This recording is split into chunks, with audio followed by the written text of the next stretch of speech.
ইউনূস চলে গেছে, এটা ভালো কথা, কিন্তু আবার ইউনূস আর ইউনূসের দল যেই কাজগুলো, জঘন্য কাজগুলো করে গেছে, এটা তো একটা বিচার হতে হবে।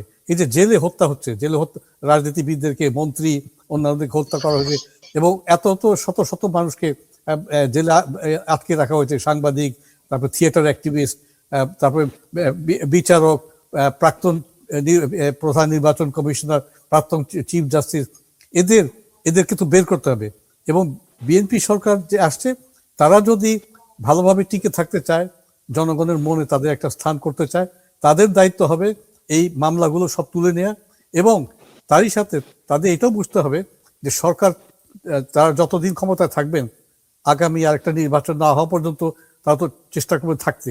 তো সেখানে টিকে থাকতে হলে বিএনপির দরকার হবে, প্রয়োজন হবে আওয়ামী লীগের সাথে কাজ করা, এবং আওয়ামী লীগের দিকে তাদের হাত বাড়াতে হবে।